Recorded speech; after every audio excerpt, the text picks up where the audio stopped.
और बात कर लेते हैं सियासी खबरों की। चुनावी साल में सौगात पर सियासत तेज हो गई है। प्रधानमंत्री के हाथों अरबों की विकास योजनाओं की बिहार को मिलने जा रही सौगात को विपक्ष ने चुनावी घोषणा पत्र बताया है, तो सत्ता पक्ष से डबल इंजन की सरकार का वादा पूरा करना बता रहा है।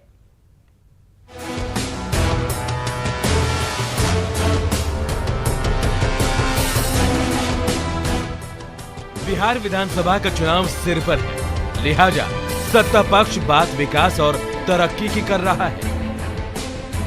चुनाव से पहले अरबों की योजनाओं की सौगात प्रधानमंत्री नरेंद्र मोदी बिहार को देने वाले हैं, लेकिन इन्हीं सौगात पर प्रदेश की सियासत गर्म हो चली है। सियासत की बात बताएंगे आपको, पहले जान लीजिए कि प्रधानमंत्री आखिर किन योजनाओं की शुरुआत करने वाले हैं। गांधी सेतु के समानांतर नए पुल का निर्माण होगा शुरू।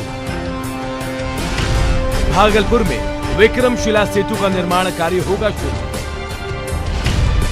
भागलपुर के बेपुर में फुलौत पुल का होगा शिलान्यास। पटना रिंग रोड कन्हौली से रामपुर का शिलान्यास। आरा मोहनिया 4 लेन रोड का शिलान्यास। बख्तियारपुर रजौली 4 लेन रोड का शिलान्यास। नरेनपुर पूर्णिया 4 लेन रोड का शिलान्यास। पटना गया डोभी 4 लेन रोड का शिलान्यास। माननीय प्रधानमंत्री जी ने 2015 में 1.25 लाख करोड़ का पैकेज दिया था बिहार को। उसमें 54,700 करोड़ रुपया केवल पथ निर्माण विभाग पर सड़कों और पुलों के निर्माण पर खर्च होना था। उसमें से अधिकांश योजनाओं पर काम चल भी रहा है।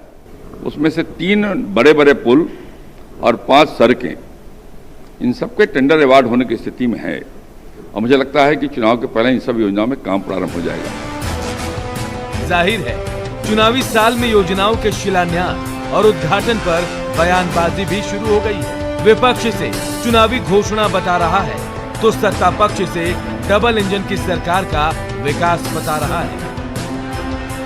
अब चुनाव तो पहले भी गए थे, इतने दूं कि उतने दूं, इतना लोगे कि उतना लोगे, और आपकी जिम्मेवारी है सहकारी संघवाद के हिसाब से कि सिर्फ चुनाव के वक्त में मत जागिए, पूरे 5 साल जगे रहिए। लोगों को पता है कि अब इलेक्शन सर पे है तो लंबी लंबी घोषणा, लंबे लंबे वादे, शिलान्यास, ये तमाम चीजें अब पुराने हथकंडे हो चुके हैं। बिहार की तरक्की और बिहार के विकास के लिए चाहे जिस तरह से भी हो, जिस माध्यम से हो, इसका तो स्वागत होना चाहिए ना। ये तो आपने विरोध करके क्लियर कर दिया कि आप विकास विरोधी हैं। वैसे विकास के पुल पुलिये और सड़कें बनकर तैयार हुई। नीतीश कुमार को सरकार चलाए 15 साल पूरे हो रहे हैं। ऐसे में संदेश देने की कोशिश साफ है कि बिहार में विकास है, नीतीश कुमार है। ऊपर से डबल इंजन वाली सरकार है जो बिहार की भलाई और बेहतरी के लिए प्रतिबद्ध है। फिलहाल तो इंतजार प्रधानमंत्री के सौगातों का भी सभी को है।